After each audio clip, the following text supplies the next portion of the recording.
Maayong gabi mga kaigsuonan kahigalaan sa Ginoo no. So ang ato ang pag tukion karon ato ang tanawon no ug balik kining libro ni Jonas no. Atong mahinumduman nga kini si Jonas sa Bible character mao kini siya ang mabasa nato no nga murag medyo misupak no sa kabubuton sa Ginoo. Misupak siya sa kasuguan o sugo sa Ginoo ngadto kanya. Mainom naman nato nga kini siya gisugo sa Ginoo nga sa pag-adto sa Ninive aron iwali didto ang kining pagkamahinulsulon sa tao ug ang kining pagsugot sa mga kabubuton sa Ginoo. Now, kung ato basahon mga kaigsuonan ato sugdan no, ang Book of Jonas, chapter 1, verse 1 to 3, atong mabasa dito. Mga nag-ingon. The word of the Lord came unto Jonas, saying, Arise, go to Nineveh, that great city, and cry against it, for their wickedness and is come up before me. No? Sa Jonas 1 to chapter 1, verse 1 to verse 2. No? But pasabot, nag-ingon ang Ginoo ngadto ni Jonas.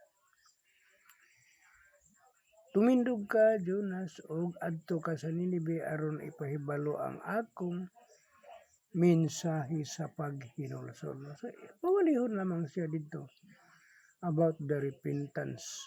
No? Kay mahibalo na ito nga grabe naman gud ang pagkadautan sa mga tao sa Ninive. Tuwa naman dito tanan gud ang sugal, tikas, kining mga bisan unsa nga matang sa kalawayan ug kadautan.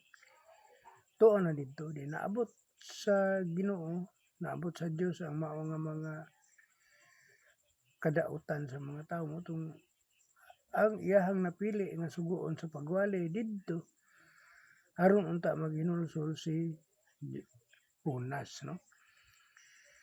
God call his servants no. Ang Ginoo mga kaigsuonan ko mutawag yun sa iyahang mga alagad no. Aron gamiton niya tagaan niya assignment sa pagwali. Sama na lang Jonas, God speaks to his servants and gives them a specific assignment. No? Jonah was called to preach repentance to Nineveh. No? Buti pasabot nga ang Diyos misulti sa iyahang mga alagad ug mohatag og piho nga buluhaton. No? Assignment. Gitawag si Jonah aron magwali sa Nineveh og magpahimangno kanila sa paghinulsol. Kaya kanimang kung Ninibe manguno dautan naman kung kaayo ang maong kining maong lugar no. So mauna nga nagkinahanglan na unta sila og paghinulsol. Mao nang gamit sa Dios ang yang alagad nga si Jonas no, Jonah. Sa maong bersikulo sa Bible character mabasa ginato na nga kuano. Whom shall I send and who will go for us? No? Mabasa na ito sa Isaiah 6:8. No? Kinsa man ang akong ipadala o kinsa man ang muadto para kanako. No? Muna na hisulat sa Isaiah 6:8. Subaw na nga ang Diyos nagtawag gihapon karon sa mga magtutudlo, magwawali og sa tanan mga magtutuo aron mahimong saksi niya. Apan wala damha mga kaigsuonan nga si Jonas disobeyed God's command. Wala siya mo sugot sa kining mando sa Dios no. Sa Jonas chapter 1 verse 3 no. Mabasa na to dito, but Jonas rose up to flee unto Tarshish from the presence of the Lord. No? So wala gid siya may sugot sa Diyos. Hinuon. Instead of obeying Jonas, ran from God's command because he did not want to go to Nineveh. Di gid siya matos Nineveh. Bato sabot mga igsoon, imbis nga mutuman mikalagyo si Huna gikan sa sugo sa Dios, kay dili siya gusto mo adto sa Nineveh. So, grabe na kayo ang Nineveh, buot natong ato abitang pamalandungan og maayo nga si Hunas ang Dios na ginagsugo ana, pero nganong dili man gid siya gusto mo adto sa Nineveh. No? Ang Dios na gani nagsugo pero wala gid niya tumana. Tungod sa iyahang kahadlok, tungod kay nabaniog na og maayo ang mao nga lugar, grabe ang pagkadautan. Now, to obey is better than sacrifice. First book of Samuel atong mabasa dito sa 15 versikulo 22. Mingon dito, to obey is better than sacrifice. Ang pagsugot mas maayo pa kaysa magsakripisyo ka. Mag-sacrifice ka og katong mga halad sa una for the forgiveness, no? Mahalad silang mga mananap para sa kapasiluan sala, pero wala pa to'y siguro man nga dawaton sa Ginoo. Samtang ang kanang sugo sa Ginoo kung imo nang sugton, mas maayo pa na kaysa magsakripisyo ka. Mag-sacrifice ka, no?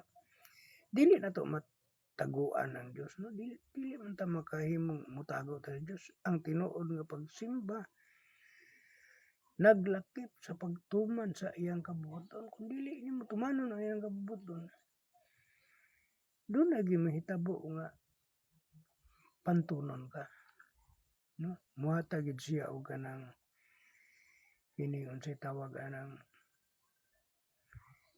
iyahang nga buhaton para mapanton ang imuhang pagkamasino pa ko, no? So, muna nga, kung sa diha na nga idisiplina ka sa Dios, diha na nimo maamguhan nga ngano nabuhat man to nako ang pagsupak, no? Sugot na lang unta ko, wala na untay kuan pa kaning mga disiplin nga may mudangat sa ako gikan sa kahitasan, no? Sa verse 1, chapter 1 to 17, now the Lord had prepared a great fish to swallow of Jonah. So, nagprepara na ang Ginoo. Nagprepara na ang Ginoo sa unsay iyahang mahimo para ni Jonas. Nagprepara siya og dako nga isda, no? Ngano man, tungod kay ang Diyos, no, God allowed Jonah to experience hardship, not to destroy him, but to bring him back to obedience, no? So, buti pa sabot mga igsoon, gitugutan sa Diyos nga makaagi si Jonas, og kalisdanan. Dili aron laglagon siya, kundi aron ibalik siya sa pagkamatinumanon sa mga kasuguan. Now, matod pa sa Hebreo 12, versikulo 6, for whom the Lord loveth, he chasteneth kana ba itang yang katagaan o kanang tungod sa gugma, no, sa Diyos. For whom the Lord loveth, he chasteneth. Kaya tagaan kaniya o gining kalisdanan. Tungod sa gugma. Kay gihugma sa Diyos. Kung wala pa kahigugma sa Diyos, dili na ka tagaan pa o kanang ansay ngalan ng disiplinahon pagkadili na, no? Ano man, usahay mga pagsulay mao ang paagi sa Diyos aron atong mahibaluan nga kinahanglan kita mobalik kaniya, no? So magpaabot pa na ita. Magpaabot pa tang maabot nato na ang mao nga kining disiplina sa Dios para mutuman ta sa iyang kasuguan. So kung ato nga mahuna-huna nga alagad ka lang, sulugoon ka lang sa Dios, kinahanglan imong sugton sa walay pagduha-duha. Kung butong naon-naon, gani mas maayo pa kay gisugo ka sa Dios. Kaysa kanang tao nga wala sugo nagpasabot nga wala siya tagay og importansya sa Dios kay wala siya sugo. Wala siya mahinumdumi sa Dios. Sugo sa iabot kang the word of the Lord na miabot kang hunas, no? At the second time. So we do na arose and went unto Nineveh. Miadto na siya Nineveh, no? Isugot na siya. God is good. God is God of second chances. Jonah finally obeyed and fulfilled God's mission, no? Ang Diyos, mao'y Diyos sa ikaduha nga tsansa, mga kaigsuunan, mga kahigalaan. Gitagaan pagyapon siya og tsansa. Bisan kinsa ka na to, makasalata, doon na pagyapon tayo chance nga mubalikan niya pinagi sa paghinulsol. Buti pa sabot. Ang Diyos mao ang Diyos sa ikaduhang higayon. Sa katapusan mituman si Jonah og tuman ang gisugo sa Dios, no? Matud pa sa Book of Isaias sa Isaias 1:19, if ye be willing and obedient, ye shall eat the good of the land, no? Kung ikaw willing ka nga musugot, willing ka nga magmasinugtanon, ye shall eat the good of the land, makakaon ka sa mga maayo, sa mao nga yuta, no? So bisan napakyas kita sa una, andam ang Diyos sa paghatag og laing higayon aron kita mutuman kaniya. So atong tan-awon ang mga butang nga diin na nakuha na to mga lesson, no? Sa mao nga libro ni Jonas, no? Una, God calls His people to serve Him. Ang Diyos mutawag sa iyang katawhan aron sa pagserbisyo kanya, pag-alagad kanya, no? Pag-alagad kanya. Ikaduha, disobedience brings discipline, no? Ang dili pagtuman nagdala og pagbadlong. Doon lagi pagbadlong. Dili na to bitaw una-unaon nga usay makaingon ta sa atong kaugalingon nga anak man ta ako sa Dios.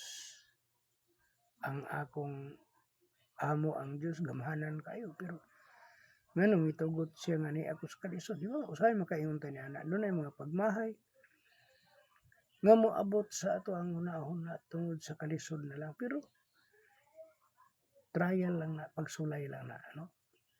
Ang ngay na itong una-unaon. Walay. Si bisan kinsa nga wala makaagi og kalisdanan. Kitang tanan nakaagi og kalisdanan. Nga grabe nga kalisdanan nga usahay makapawala sa ato ang kadasig sa pagtuo pag-alagad sa Ginoo. Apan kun atong huna-hunaon nga kana usa lamang ka pagsulay, nandili ta ngay mabalaka kay ang tanan nga mga pagsulay gitugot sa Dios apan wala siya mohatag og pagsulay nga dili nato makaya, no? God's disciplines aim to restore us, no? Ang pagbadlong sa Dios sa ikatulo nino alang sa atong pagpaayo pagbalik kaniya, no? God's discipline aims to restore us, no? Pagpaayo o pagbalik kaniya. Ma-restore ta sa ato ang pagkamasupilon, no? Mabalik ko kay ikaw pa. God gives second chances to obedient hearts, no? Ang Diyos naghatag og ikaduhang higayon sa mga andamutuman kaniya. So dili man kinahanglan nga kun dunay usa magkuan pa ta kanang maghulat pa ta nga manduan ta sa Dios nga uy Domingo karon kinahanglan mo simba ka. Di na kinahanglan nga maghulat pa kag manduan sa Ginoo kun dili nasayon na ka nga usa sa imuhang kining buluhaton ang pagsimba kaniya, pag-alagad kaniya. Do imo na lang gyud ang timal-an kung unsa ang imuhang buluhaton alang kaniya, no? Okay. You can run from God's calling, no? Pwede ka makakuan. Budagan ka sa dili ka mosugot sa pagtawag sa Dios kanimo. But you cannot outrun God's presence, no? Dili na nimo madaganan, dili na nimo matago ug unsay imong gibuhat tungod kay ang presensya sa Dios anaa kanunay bisan asa anaa. Muna nga dili ka makaingon nga diri ko motago kay hindi ko makita dili. Bisan asa pa ka may baluan ka og unsa asa ka og unsa ang imong purpose nganong mitago ka. No makadagan ka sa tawag sa Dios apan dili makalikay sa iyang presensya. Sumunay timan-an mga kaigsunan atong pamalandungan hunana natong ayo dili angay nga masupa kita sa bisan unsa man nga kabubuton sa Dios. No? So sinini nga kagabion mga kaigsunan nakahimo na usab kita og gamay nga live video apan kini matulunanon kayo no nga gikuha nato sa libro ni Jonas. So daghan kay salamat no. O